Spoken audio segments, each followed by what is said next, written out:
Francisco Cândido Xavier, Missionários da Luz, terceiro livro da coleção A Vida no Mundo Espiritual, ditado pelo Espírito André Luiz, capítulo 5, Influenciação. Notava agora a diferenciação do ambiente. Para nós outros, os desencarnados, a atmosfera interior impregnava-se de elementos balsâmicos regeneradores. Cá fora, porém, o ar pesava. Acentuara-se-me sobremaneira a hipersensibilidade diante das emanações grosseiras da rua. As lâmpadas elétricas semelhavam-se a globos pequeninos de luz muito pobre, isolados em sombra espessa. Aspirando as novas correntes de ar, observava diferença indefinível. O oxigênio parecia tocado de magnetismo menos agradável. Compreendi, uma vez mais, a sublimidade da oração e do serviço da espiritualidade superior na intimidade das criaturas. A prece, a meditação elevada, o pensamento edificante refundem a atmosfera, purificando-a. O instrutor interrompeu-me as íntimas considerações, exclamando: a modificação, evidentemente, é inexprimível. Entre as vibrações harmoniosas da paisagem interior, iluminada pela oração, e a via pública, repleta de emanações inferiores, há diferenças singulares. O pensamento elevado santifica a atmosfera em torno e possui propriedades elétricas que o homem comum está longe de imaginar. A rua, no entanto, é avelhantado repositório de vibrações antagônicas em meio de sombrios materiais psíquicos e perigosas bactérias de variada procedência, em vista de a maioria dos transeuntes lançar em circulação incessantemente não só as colônias imensas de micróbios diversos, mas também os maus pensamentos de toda a ordem. Enquanto ponderava o ensinamento ouvido, reparei que muitos agrupamentos de entidades infelizes e inquietas se postavam nas cercanias. Faziam-se ouvir através das conversações mais interessantes e pitorescas. Todavia, desarrazoadas e impróprias nas menores expressões. Alexandre indicou-me pequeno grupo de desencarnados que me pareceram em desequilíbrio profundo e falou: aqueles amigos constituem a corte quase permanente dos nossos companheiros encarnados, que voltam agora ao ninho doméstico. Que? Indaguei involuntariamente. Sim, acrescentou o orientador cuidadoso. Os infelizes não têm permissão para ingressar aqui, em sessões especializadas como a desta noite. Nas reuniões dedicadas à assistência geral, podem comparecer. Hoje, entretanto, necessitávamos socorrer os amigos para que o vampirismo de que são vítimas seja atenuado em suas consequências prejudiciais. Impressionou-me a excelência de orientação. Tudo naqueles trabalhos obedecia à ordem pré-estabelecida. Tudo estava calculado, programado, previsto. Agora, prosseguiu Alexandre bem-humorado, repare na saída de nossos colaboradores terrestres. Observe a maneira pela qual voltam instintivamente aos braços das entidades ignorantes que os exploram. Fiquei atento. Dispunham-se todos a deixar o recinto, tranquilamente. À porta, junto de nós, começaram as despedidas entre eles. Graças a Deus, exclamou uma senhora de maneiras delicadas. Fizemos nossas preces em paz, com imenso proveito. Como me sinto melhor, comentou uma das amigas mais idosas. A sessão foi um alívio. Trazia o espírito sobrecarregado de preocupações, mas agora sinto-me reconfortada, feliz. Acredito que me retiraram pesadas nuvens do coração. Ouvindo as orações e partilhando as tentativas de desenvolvimento para o serviço ao próximo, grande é o socorro que recebemos. Ah, como Jesus é generoso! Um cavalheiro de porte distinto adiantou-se observando. O espiritismo é o nosso conforto. Os compromissos que temos são muito grandes diante da verdade. E não é sem razão que o Senhor nos colocou nas mãos a lâmpada sublime da fé. Em torno de nossos passos choram os sofredores, desviam-se os ignorantes no extenso caminho do mal. Dos céus chegam até nós ferramentas de trabalho. É necessário servir intensamente, transformando-nos em colaboradores fiéis da revelação nova. Exatamente, concordou uma das interlocutoras comovida com a exortação. Temos grandes obrigações, não devemos perder tempo. A doutrina confortadora dos espíritos é o nosso tesouro de luz e consolação. Ah, meus amigos, como necessitamos trabalhar. Jesus chama-nos ao serviço, é imprescindível atender. Reconhecendo os característicos de gratidão e louvor da palestra, expressei sincera admiração, exaltando a fidelidade dos cooperadores da casa. Demonstravam-se fervorosos na fé, confiantes no futuro e interessados na extensão dos benefícios divinos, considerando as dores e necessidades dos semelhantes. Vendo minhas expressões encomiásticas, Alexandre observou sorrindo. Não se impressione, o problema não é de entusiasmo, e sim de esforço persistente. Não podemos dispensar as soluções vagarosas. Raros amigos conseguem guardar uniformidade de emoção e idealismo nas edificações espirituais.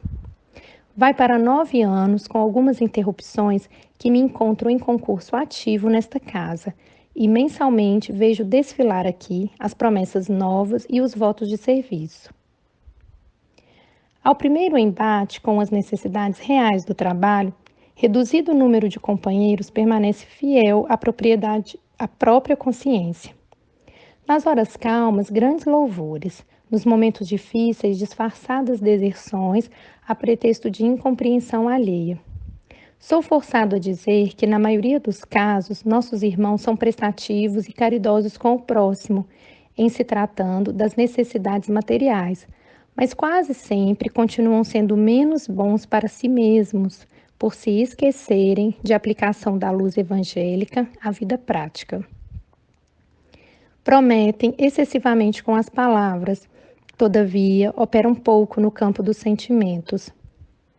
Com exceções, irritam-se ao primeiro contato com a luta mais áspera, após reafirmarem os mais sadios propósitos de renovação e, comumente, voltando cada semana ao núcleo de preces, estão nas mesmas condições, requisitando conforto e auxílio exterior.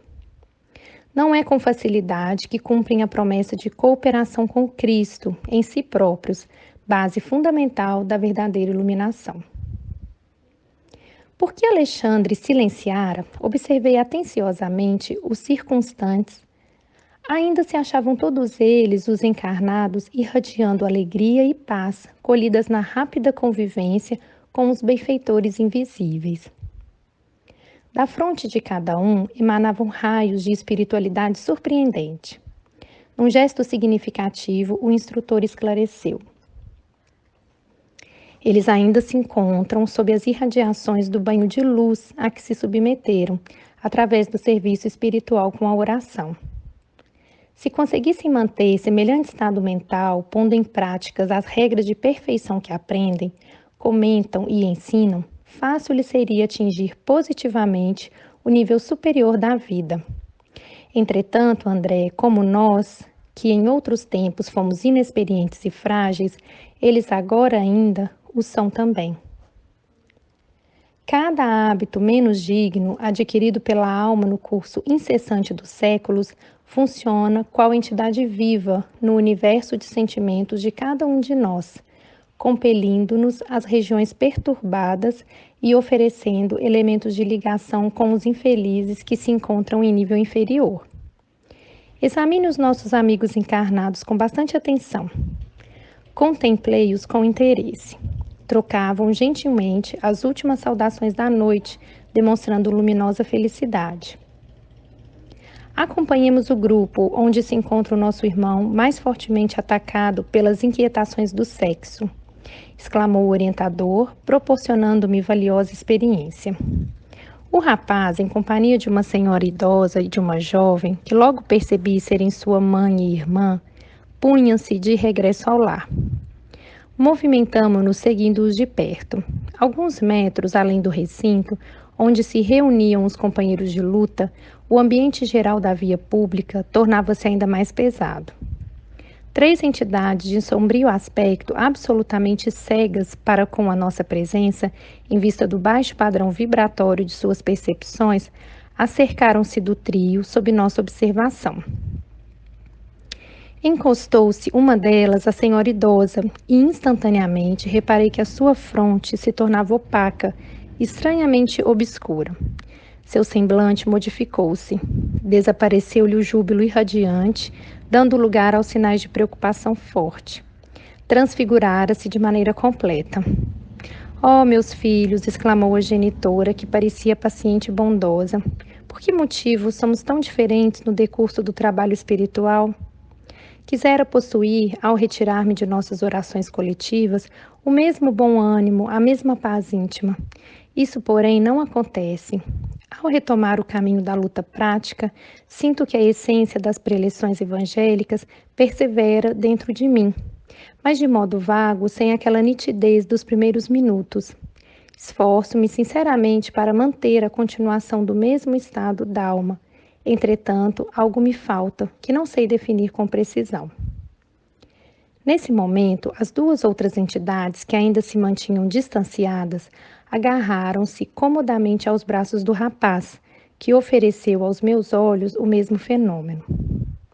Embaciou-se-lhe a claridade mental e 2 rugas de aflição e desalento vincaram-lhe as faces, que perderam aquele halo de alegria luminosa e confiante.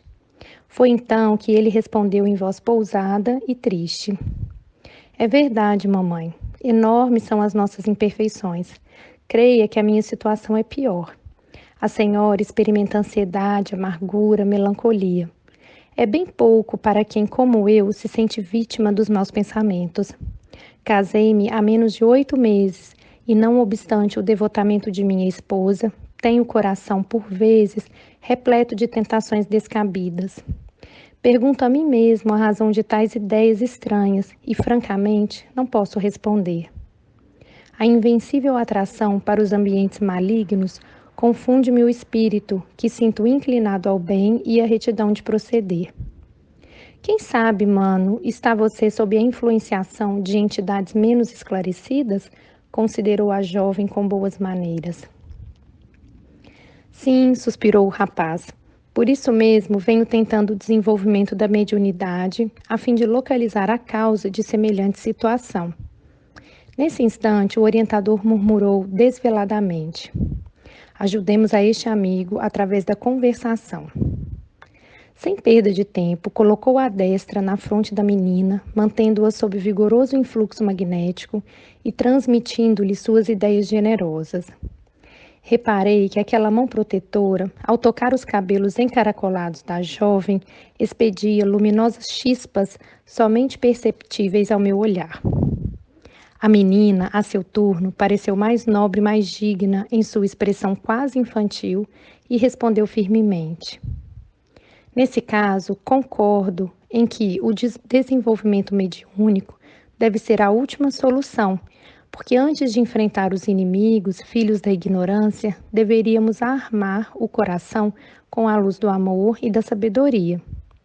Se você descobrisse perseguidores invisíveis em torno de suas atividades, como beneficiá-los cristamente sem a necessária preparação espiritual?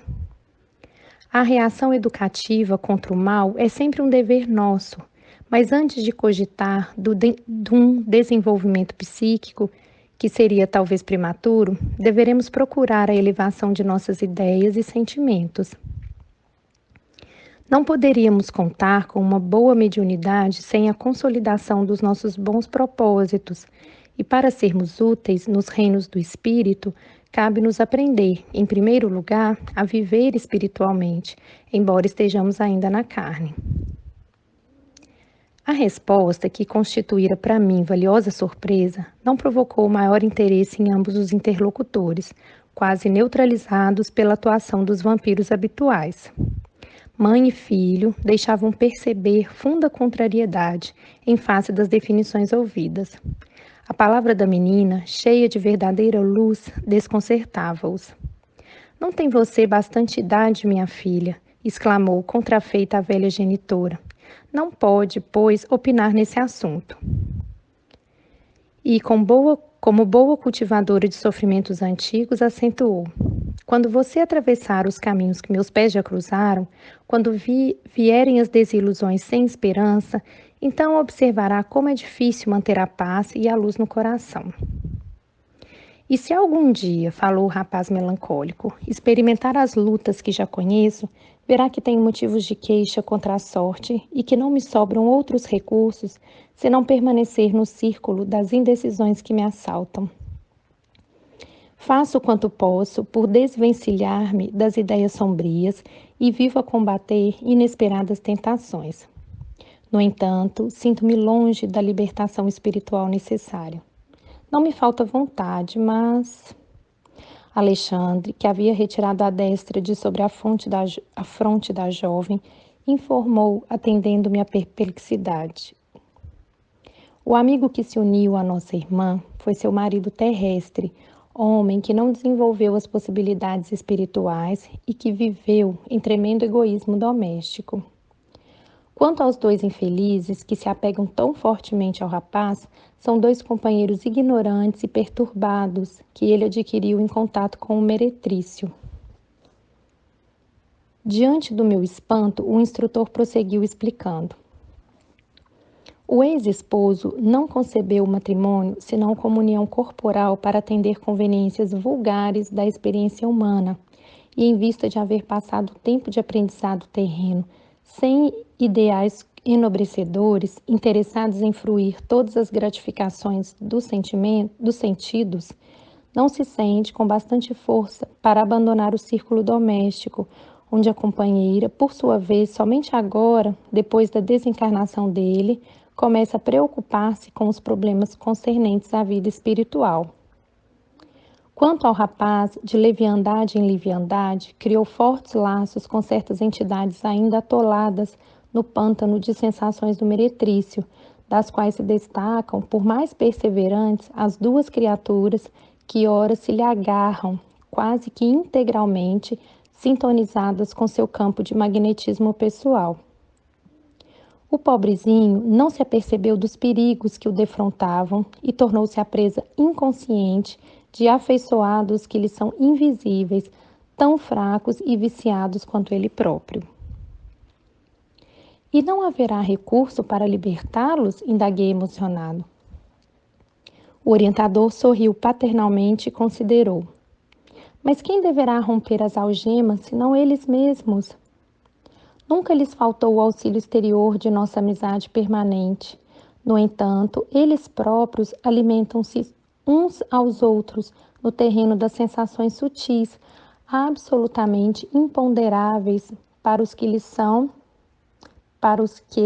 não possam sondar o mecanismo íntimo. É inegável que procuram agora os elementos de libertação. Aproximam-se da fonte de esclarecimento elevado, sentem-se cansados da situação e experimentam efetivamente o desejo de vida nova. Contudo, esse desejo é mais dos lábios que do coração, por constituir aspiração muito vaga, quase nula. Se de fato cultivassem a resolução positiva, transformariam suas forças pessoais, tornando-as determinantes no domínio da ação regeneradora. Esperam, porém, por milagres inadmissíveis e renunciam às energias próprias, únicas alavancas da realização. Mas não poderíamos provocar a retirada dos vampiros inconscientes? Perguntei. Os interessados, explicou Alexandre a sorrir, forçariam por sua vez a volta deles.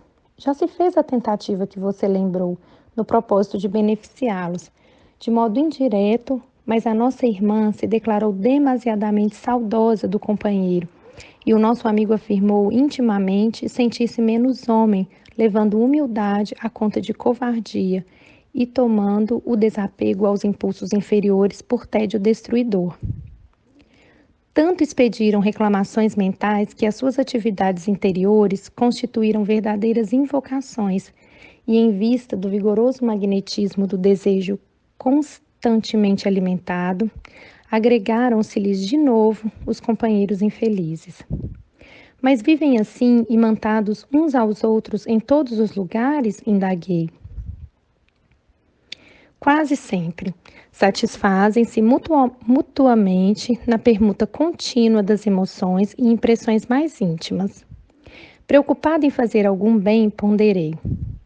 Quem sabe poderíamos conduzir estas entidades ao devido fortalecimento?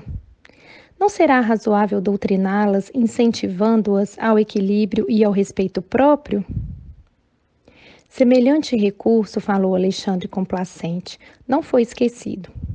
Essa providência vem sendo efetuada com a perseverança e o método precisos. Todavia, tratando-se de um caso em que os encarnados se converteram em poderosos ímãs de atração, a medida exige tempo e tolerância fraternal.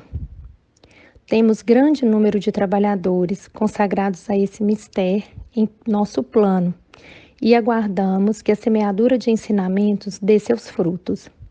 De qualquer modo, esteja convicto de que toda a assistência tem sido prestada aos amigos sob nossa observação. Se ainda não avançaram todos eles no terreno da espiritualidade elevada, isso só se verifica em razão da fraqueza e da ignorância a que vivem voluntariamente escravizados, colhem o que semeiam. Nesse instante, fixamos novamente a atenção na palestra que se desdobrava. Faço o que posso, repetiu o rapaz em desalento. Entretanto, não consigo obter a tranquilidade interior. Ocorre comigo o mesmo fato, observava a genitora em tom triste. Minhas únicas melhoras se verificam por ocasião de nossas preces coletivas. Em seguida, as piores emoções me assaltam o espírito. Vivo sem paz, sem apoio. Oh, meus filhos, é cruel rolar assim, pelo mundo como náufrago sem orientação. Compreendo-a, mamãe, tornou o filho, como que satisfeito por alimentar as impressões nocivas que lhe ocupavam a mente, compreendendo-a porque as tentações me transformam a vida num cipoal de sombras espessas. Não sei mais que fazer para resistir aos pensamentos amargos. Ai de nós se o Espiritismo não houvesse chegado aos nossos destinos como sagrada fonte de sublimes consolações. Nesse momento, Alexandre colocou novamente a destra sobre a fronte da jovem, que lhe traduziu o pensamento em tom de respeito e carinho. Concordo em que o Espiritismo é nosso manancial de consolo, mas não posso esquecer que temos na doutrina a bendita escola de preparação. Se permanecermos arraigados às exigências de conforto, talvez venhamos a olvidar as obrigações do trabalho. Creio que os instrutores da verdade espiritual desejam, antes de tudo, a nossa renovação íntima para a vida superior. Se apenas buscarmos consolação, sem adquirir fortaleza, não passaremos de crianças espirituais.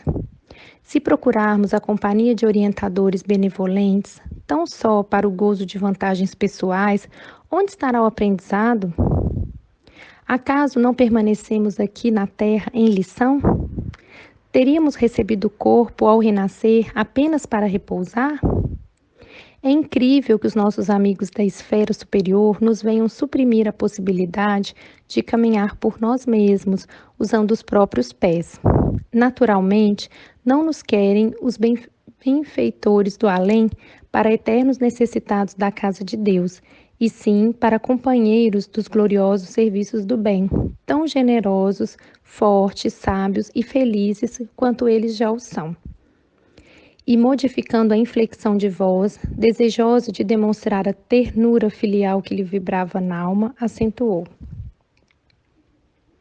Mamãe sabe como lhe quero bem, mas alguma coisa, no fundo da consciência, não me permite comentar as nossas necessidades, senão assim, ajustando-me aos elevados ensinamentos que a doutrina nos gravou no coração.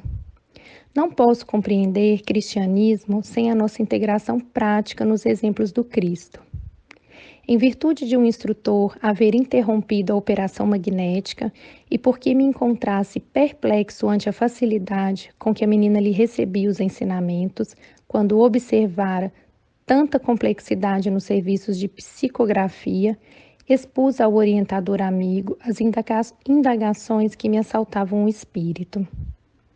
Sem titubear, Alexandre explicou. Aqui, André, observa você o trabalho simples da transmissão mental e não pode esquecer que o intercâmbio do pensamento é movimento livre no universo. Desencarnados e encarnados em todos os setores de atividade terrestre vivem na mais ampla permuta de ideias. Cada mente é um verdadeiro mundo de emissão e recepção e cada qual atrai os que se lhe assemelham. Os tristes agradam aos tristes, os ignorantes se reúnem, os criminosos comungam na mesma esfera, os bons estabelecem laços recíprocos de trabalho e realização. Aqui temos o fenômeno intuitivo, que com maior ou menor intensidade é comum a todas as criaturas, não só no plano construtivo, mas também no círculo de expressões menos elevadas. Temos sob nossos olhos uma velha irmã e seu filho maior completamente ambientados na exploração inferior de amigos desencarnados, presas de ignorância e enfermidade, estabelecendo perfeito comércio de vibrações inferiores. Falam sobre a determinação direta dos vampiros infelizes, transformados em hóspedes efetivos do continente de suas possibilidades físico-psíquicas. Permanece também sob nossa análise uma jovem que presentemente atingiu 16 anos de nova existência terrestre. Suas disposições, contudo, são bastante diversas. Ela consegue receber nossos pensamentos e traduzi-los em linguagem edificante. Não está propriamente serviço técnico da mediunidade, mas no abençoado trabalho de espiritualização. E indicando a mocinha cercada de maravilhoso halo de luz, acrescentou: conserva ainda o seu vaso orgânico na mesma pureza com que o recebeu dos benfeitores que lhe prepararam a presente reencarnação. Ainda não foi conduzida ao plano de emoções mais fortes e as suas possibilidades de recepção no domínio intuitivo conservam-se claras e maleáveis. Suas células ainda se encontram absolutamente livres de influências tóxicas.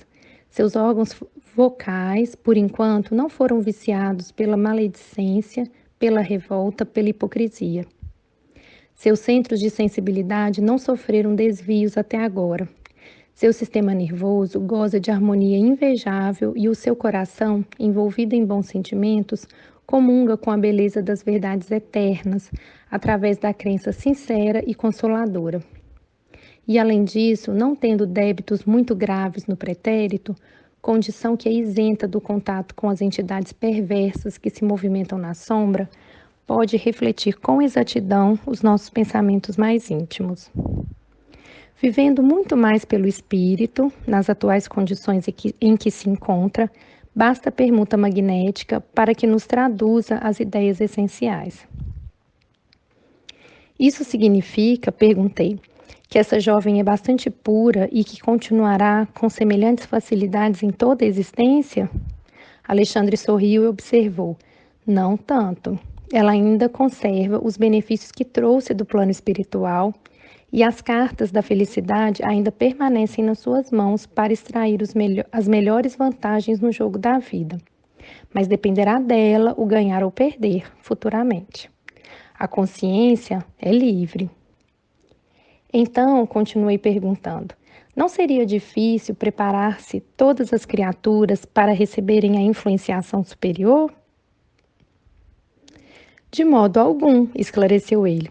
Todas as almas retas, dentro do espírito de serviço e de equilíbrio, podem comungar perfeitamente com os mensageiros divinos e receber-lhes os programas de trabalho e iluminação, independentemente da técnica do mediunismo que presentemente se desenvolve no mundo. Não há privilegiado na criação. Existem sim os trabalhadores fiéis, compensados com justiça, seja onde for. Fortemente emocionado com as observações ouvidas, senti que o meu pensamento se perdia num mar de novas e abençoadas ilações.